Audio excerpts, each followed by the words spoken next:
very pleased to see a full house. We have a packed agenda.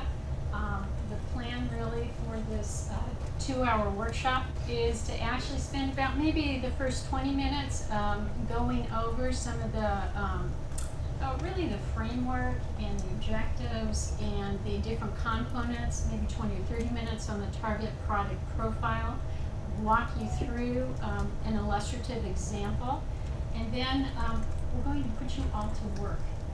We're actually going to assign you some exercises to do in class. You're actually going to work with your neighbors, and we're going to have the CIRM scientific team act as maybe wise counselors and advisors to help answer any questions you have as you're going through the exercise. And then at the end of your exercise, you're going to nominate or volunteer somebody to present in front of this class. So at any rate, it's all an experiment, and we hope that it works. That's always our intent. And let's go ahead and get started.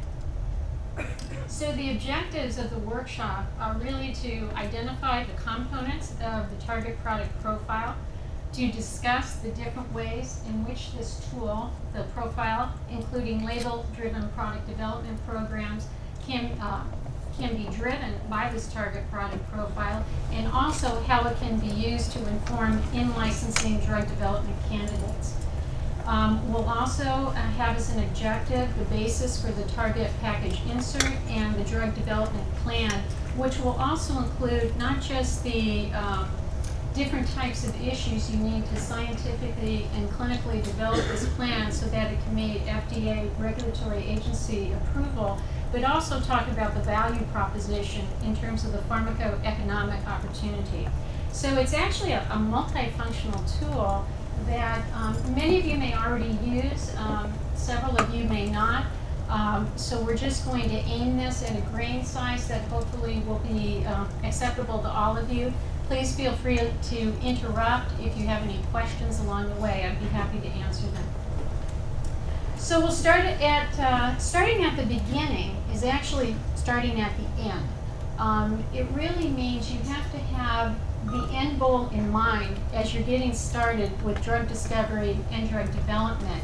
This is an example of aerosolized insulin. It was a great idea. It was taking a product, aerosolizing it so that it would have immediate absorption into the systemic circulation. You'd get rid of the needles and syringes. Patients would love it, physicians would prescribe it, and it would be adapted widely. There were many unanticipated issues that happened after the drug was approved. So it actually met parameters for safety and effectiveness. It met the parameters for actually ensuring quality of the manufactured product and of the device and the combination, but it failed in the marketplace. And there are many reasons why that might have happened. Some of you may notice that it's not exactly a discrete device. This needed to be taken within 10 minutes of eating a meal, which means if you're going out to a restaurant or you're with a different crowd of people, you actually have to take out this device, break your blister pack, put it into the chamber, have it turn into a cloud within that chamber, and then inhale. And if you have a certain dose, you might need to do it a couple of times to get the recommended dose. In addition, because it was inhaled into the airway, it had some unanticipated impact on respiratory function, and actually found that respiratory function declined when you use this type of aerosolized device. So actually people who smoke or people who had a moderate degree of chronic obstructive pulmonary disease or emphysema couldn't utilize this type of medication. In addition, there was some just issue with whether or not it might also induce some abnormalities in the lung and development of tumor formation. So the price also was an issue. Since there were already, insulin was already on the market, there were already some generics on the market, the pricing also wasn't conducive to compete well with the other products. So to make this was an incredible idea. It still remains an incredible idea, but actually executing it into a product that not only is safe, effective, and high quality, but that people, the physicians will want to prescribe, patients will want to take it, reimbursers will want to pay for it because the magnitude of effect that it achieves is actually of value and important. And by the way, this did achieve reimbursement, so that actually was not an issue with this product, but it just didn't make any money. And so it was taken off the market.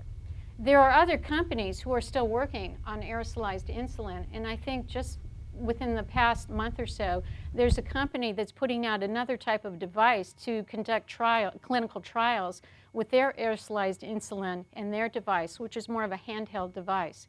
So the idea is still good, the science is still great, but it's really about how it's being packaged into a product, as I said, that the different stakeholders who have to prescribe it, use it, or pay for it will be interested in it. So what we're going to talk about today, as I said, is we begin with the end in mind. And we start with the label. Whether it's a product or whether it's some sort of therapeutic, there's a set of clinical indications, there's a set of dosing, how to use it. It contains actually all the evidence to support the claims that the sponsor is making for their product. At a minimum, it has to have the criteria of safety. It has to show that it's efficacious in the indicated target area. It has to show that the manufacturing and all of its processes are of high quality and done in a regulated way. The fourth hurdle, in addition to safety, efficacy, and quality, is that of value. And this is becoming more and more important with the health economic landscape and the increased intention on the amount of money that's being spent on medical products. So showing the value, and that can be different depending on what perspective you're from. If you're the patient, it could be a value if you have improved memory. To a caretaker and maybe to a provider, it's more important perhaps if you have Alzheimer's and you're taking a drug, not just the cognitive improvement, but what a provider wants to know is, does it improve behavior such that you no longer need to be observed as often, or does it cut down the cost or the time that your caretakers have to take? So they may have a different perspective on what value means. But at any rate, as you're developing these products, you need to think of value to whom, and there's quite a few different stakeholders to keep in mind as you're developing this. In many companies, and I know many of you are researchers, but eventually you may be working with companies or interacting with venture capitalists or people who are interested in making money, turning it more into a business, is that the goal of drug development is maybe global regulatory approval and commercial success. And what we know right now is that product development is very lengthy and it's very expensive. Depending on who you read, it can take anywhere from 8 to 12 years to develop a product, get it into the marketplace. It can run anywhere from $800 million to $1.8 billion, and that's taking into account all the blind alleys that the sponsor, the company might have gone down. So it's not that that one product cost that amount of money, but it's all the other blind alleys or other routes, other products that you also spent money on that you could not spend money on other things. So taken all together, it's a very expensive, very lengthy process. And we also know that only about 1/3 of these products that get into the marketplace will ever make back the R&D investment. So 2/3 of the products that get out on the marketplace never make back the investment in R&D. So the point of talking about this tool and talking about thinking of the end game in mind is hopefully to have a more predictable, more sound, a stronger set of evidence that leads you to move that product forward. The other, I think, point that we really want to get across is it's not an individual hero effort. It really takes a team cross-functionally with different disciplines from the science, from the clinical, from the preclinical, from the regulatory, from the business sense, to really put a product together. So it's more than just the research. It's really executing on a plan that can eventually make it to a product and be attractive and be of value. So the target product profile is really aligning these cross-functional disciplines into a team on aspirational product attributes to help define success and inform what you want to have on that label of your product. And at this point early in the game, it's aspirational. You don't have all the data, but you have to have a sense of where you want to go, and you have to have some idea of what your proposed candidate or your product, depending on where it is in its maturation project, in its maturation development, is in order to help inform. It's aspirational, but it's not a fantasy. So there should be some grounding in what you think this therapy or this product might be able to do. So successful drug development and commercialization would really require that there's a clear understanding of the current and the future unmet needs in specific disease or injury areas, a knowledge of what the competition are doing that will change the standard of care, the identification of these aspirational product attributes and claims that will be indicators, key indicators for success, and a clear view not just of the aspirational or the optimal profile, but a clear view of your minimum profile. What's the minimum threshold that you would be willing to go down to that would still show value and be worth developing? And so you have to set both of those, both your aspirational as well as your minimal. And you aspire to do the very best, but your data may not cooperate as well. And so you have to know what's your minimum threshold that would make it worthwhile to continue to develop this. So the clinical development program then would allow you to reach a go, no-go decision by comparing data with what you wanted to achieve on your target product profile. So let me make it very clear. The target product profile is just a tool.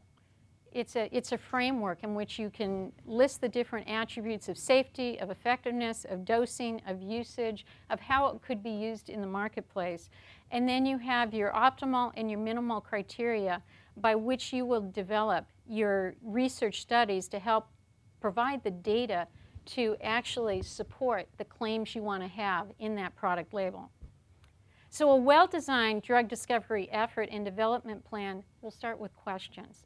We have a lot of questions at the beginning, and it will be needed to guide the discovery efforts, how you select your candidate, how you proceed with your drug, biologic, cell therapy development process, both for non-clinical and clinical, the regulatory strategy, as well as the approval process, whether it's a new drug, a new biologic, whether it's approved in the United States, or whether it's a marketing authorization outside of the United States.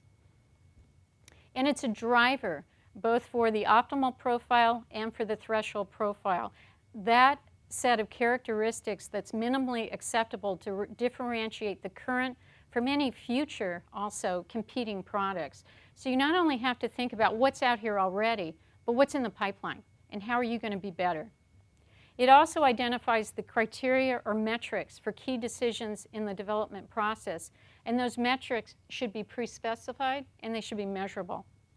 So a TPP is a template, and it was actually put in place by an FDA Pharma, which is a trade association for all the major and the small pharmaceutical companies, working group. And it was started back in 1997. And it links each specific labeling concept to a specific study or other source of data. So as you're listing what you want to have on that package insert, you have to think about the studies that would provide the data to support that. And so you're working backwards. Here's you want to go. Here's what those registrational trials would have to look like. This is what the first in human could look like. And then go back to think about the preclinical, non-clinical that would have to support that first in human study. And this document is going to change as knowledge of your product increases. So it's a dynamic document, and it's going to be annotated as you get new data, and you're going to update your TPP as the data emerges. It's prepared by the sponsor, whether that sponsor sits in academics or in companies. And for the FDA, it's not a requirement, it's not a mandatory, it's completely voluntary. So the profile provides the framework for the overall product development, for the manufacturing, as well as for the marketing strategy.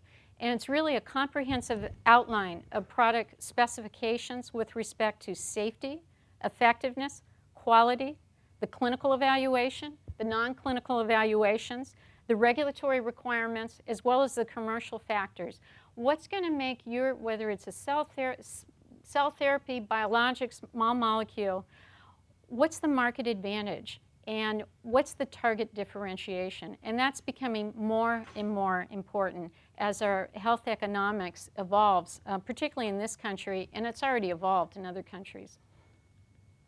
It's organized by key sections in the label, and it's organized according to prescribing information. So there's like 12 to 14 different categories of information that's part of a label. And we're going to go through that today. But basically, there's a description. For some products, it may involve clinical pharmacology. It goes through the target indications, how to use it, whether or not there's any contraindications, warnings, precautions, what types of adverse reactions or safety issues. There's a variety of categories here that may or may not pertain to the product that you're thinking of looking at, but all of them will have dosage and how to administer it. How is it going to be supplied? Is it something that's off the shelf? If it's something that requires a lot of customization and modification on site, how is it going to be delivered? How are you going to standardize that? And then the animal farm and animal tox is in here as well, as are all the clinical studies. So it's a pretty comprehensive amount of information that goes on the package insert. In terms of pre-specified decision-making criteria, you have to think about what impact do you want to make and what's the magnitude of that impact. So it has to include the effect size. So you can think about a variety of things. If you're working on something like a symptom for a disease, something like pain or some other issue, maybe the time to onset and duration of effectiveness is very important.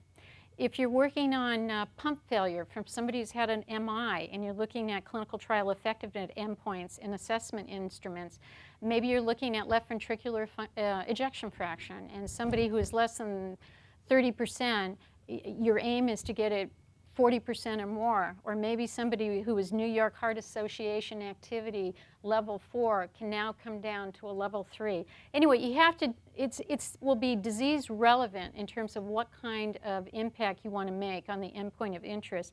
But you have to take into account other products in that disease area and what's been the precedence for getting products approved in that area, if there is indeed a product in that area. And you may be working in areas where there is no precedent and you're charting a whole new path. And that has its own set of complexities, not just the scientific, but also the clinical and the regulatory, because it's going to be new to the regulatory agency as well. And that in and of itself imposes some additional risks.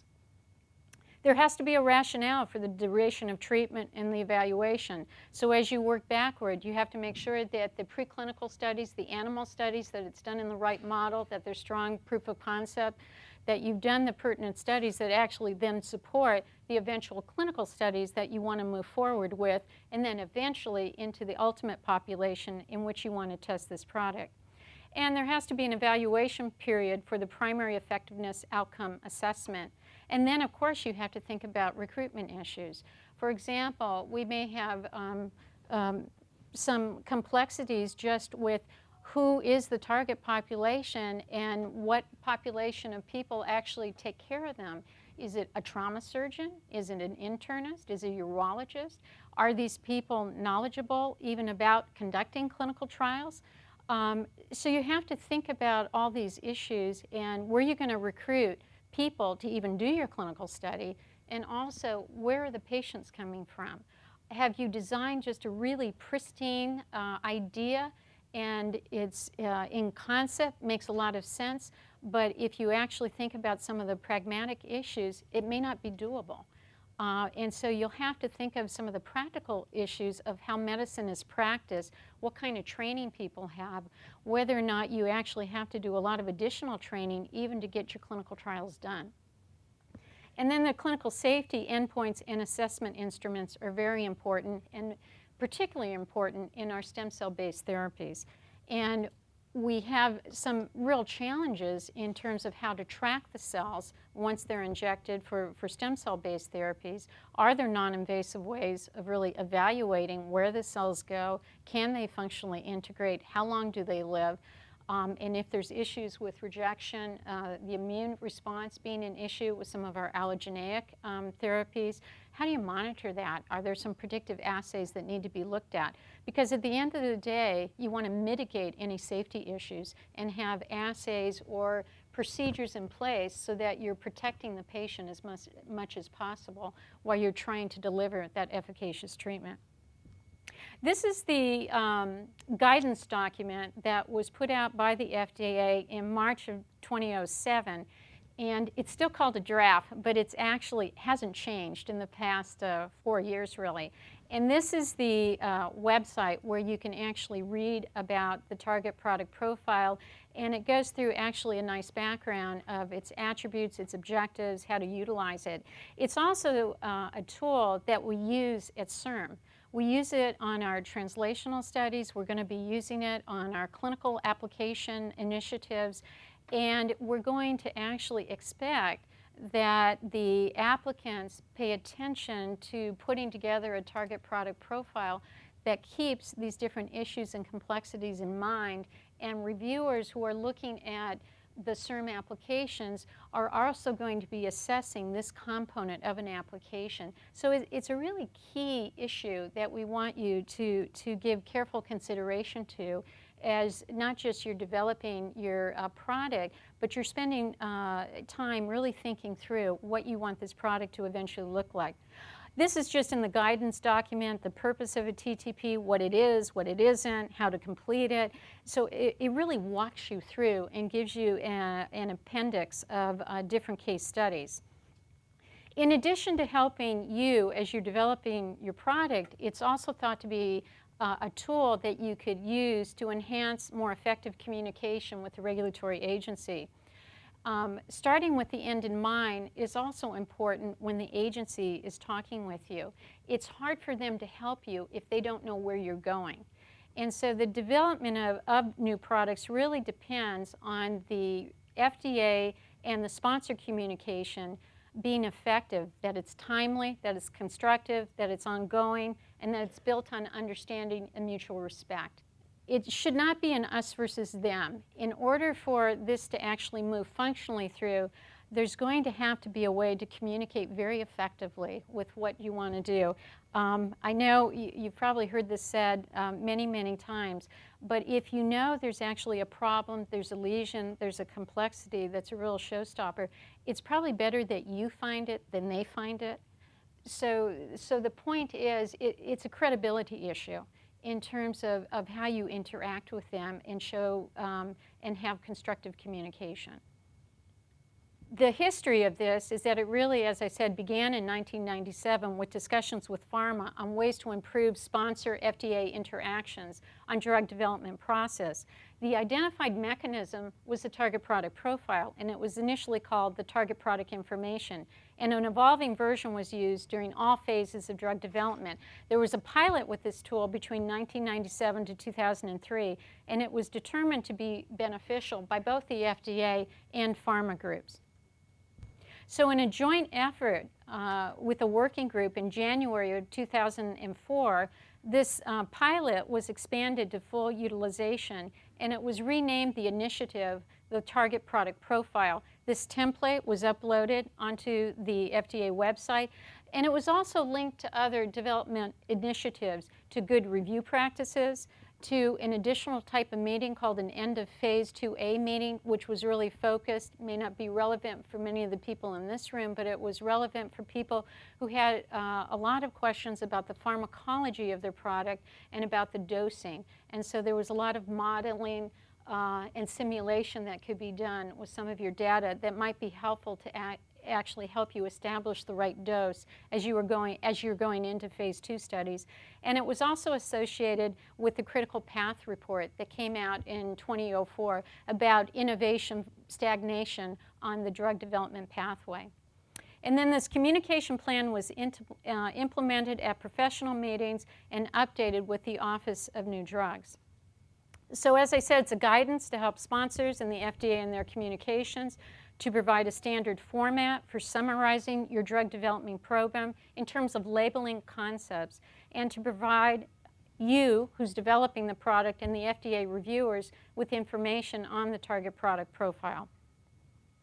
It can be used in any meeting with the FDA. They know what it is. I can't promise you that they may or may not find it effective, but they certainly have heard about it and they know about it, and it's probably used differentially in different divisions of the FDA. You can talk to them and see if they find that it's a useful tool. It can facilitate efficiency of these interactions and communications. It can summarize part interactions. Sometimes we hear from investigators with a turnover of staff in the FDA that conversations or issues you thought you had nailed down keep reappearing because there's new people to come in. What you can do in this document, in this tool, is to really document and summarize the past interactions, when they took place, what the questions were, what the answers were. It's your document to carry with you, and you can target the most important development goals for that product. It could eliminate the need to revisit development issues that have already been discussed with the FDA unless your development goals have changed.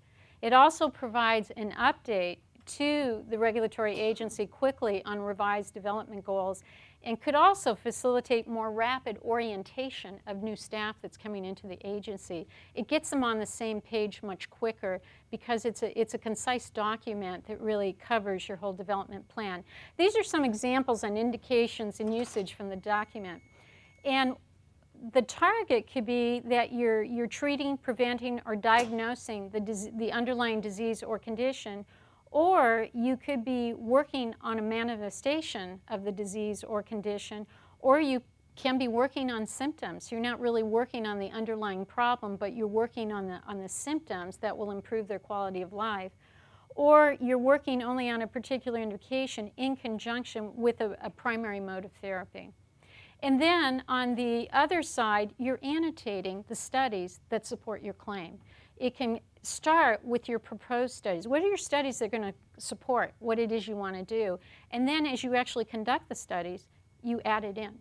And so it's a really comprehensive document that contains your plan and the results, or a reference to the results. This is just an example of looking at dosage strengths and forms from the guidance that includes information on the available dosage, the strength, the potency, and a description of the identifying characteristics. And then the annotation is the summary information of the planned or the completed studies.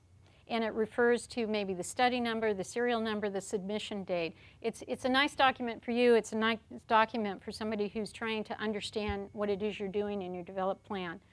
It's a living document. It's updated as the data evolves. You include the target, the annotations, any other additional comments, and there's a milestone box that you can update as needed.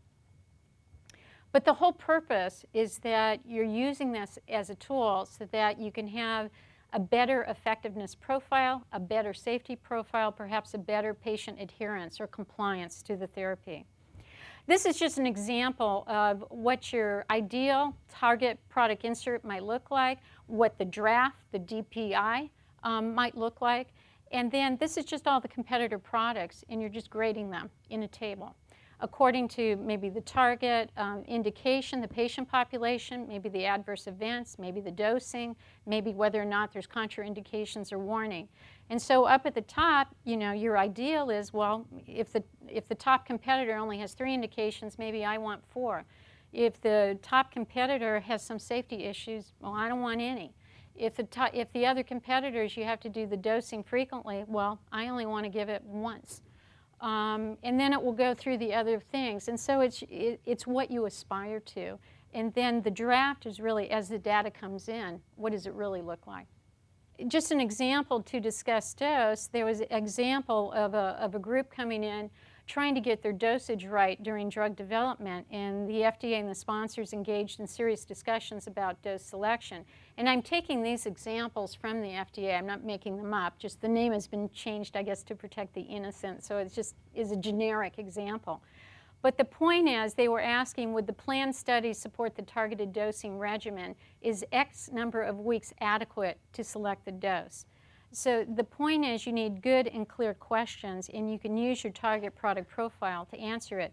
Another example, somebody was using different what's called patient-reported outcome survey instruments to try and collect information from patients about the product. I don't, you know, maybe it was, is their walking improved, or is their pain improved, or something improved? And there were 20 different promotional claims listed separately under target.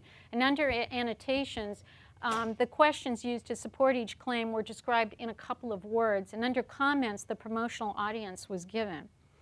So the FDA response was they couldn't really assess the content validity of the instruments, so they couldn't really judge whether or not what they wanted to say was appropriate or not. They didn't have enough information to actually make an intelligent comment about what the sponsor wanted them to do. And the reviewer couldn't identify the specific questions that were linked to each claim based on the few words of description given. So the point is, be explicit about what your question is and be clear. That's sort of true in life, isn't it? But it's sort of true of say what you want, and hopefully that message can come across more clearly, and then you can they can address the question you really want them to answer. This is just a reminder that a target product profile, though, doesn't represent an obligation on your part or on the agency's part. It doesn't constrain you. It just helps set the direction. And it doesn't represent a commitment or obligation on FDA's part as well. And it does not represent a commitment by FDA to approve identical language in the final label, but it sets the stage and it sets the framework for how you can interact, how you can drive your development. So the take-home points that I was trying to get across is that successful drug development and commercialization should be label-driven and question-based. That the target product profile is developed by you. It's developed by the person who's developing the product. And you have to start with the end in mind. And it's developed by you because you're the best one to know what your product may or may not be able to do. It's a living document, and it will change over time as the data accumulates. And that criteria must be pre-specified and measurable for an optimal and also for a minimal threshold. And there has to be acceptable target differentiation in order to ensure market advantage. It could facilitate efficiency of sponsor FDA interactions and communications and help to maintain focus on the labeling goals. It could also help address issues early in the process and prevent late-stage failures, thus decreasing the total product development time. The point is, if a problem exists, it probably won't go away if it's a key issue. So it's better to address it early than to wait and spend millions of dollars on an issue and then discover it late when it's very, very expensive to fail. So that actually concludes the part of this workshop where I wanted to describe some of the major issues about the target product profile, some of its components, its objectives, and different ways it can be used in product development from the very early phase, and including interactions with the regulatory agency. Let me take a moment to stop here and just see if there's any questions before I go into the part of the workshop where I just wanted to walk through an example. Yes? The issue of an evolving document that changes with FDA interactions seems to go against the format that you laid up there, where it's fairly, nicely structured around target and mechanism and dosing and things like that. Is there a section that then is sort of communication, where you say, IND, or this discussion was had and this was the outcome? How do you change this document to reflect milestones achieved in iterative discussions with FDA or other governing bodies? Well, you keep it, but you can track your changes over time depending on the data coming in. So it's not that you erase what you said earlier, but you explain why things have changed in the document. Are there other questions? Can you explain a little bit in more detail how CIRM is going to use the TPP profile in the different grant applications or awards that they have? Sure. So what we do is we provide a template in the body of the application. You'll see the form, and we've used it in some of the prior applications. For example, Target Clinical Development used it. And so we'll have a template, and then we'll have instructions on how to use it. And then it's part of the review criteria that you will also see. And on the recent webinar from September 9th, where we talked, say, about the Disease Team 2 application, we referred to the target product profile and the ways in which we'd like the reviewer to take it into account as they're reviewing the whole application. So it's part of multiple criteria that a reviewer will be looking at. And what it basically says is the applicant has some understanding of product development, and it's not just the first in human study, it's actually, where do you see this product going? And do you really understand the magnitude of the studies that might be needed to achieve a desired effect? And is it, does that make sense? And so not a lot of detail, because at the early stage, it's speculation. But it will be used. We do want you to spend time thinking about it. We have science officers here in the room today. We actually have quite a few in the room today. And they can be helping you think through, or you can bounce some ideas off them. Also, I would encourage you, if you work with people who actually do have experience in product development, that's always useful. If you yourself may not have it, and work with somebody who might have some experience in the product development or in the regulatory strategies to get the product to market.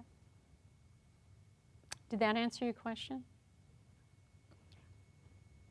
Yes.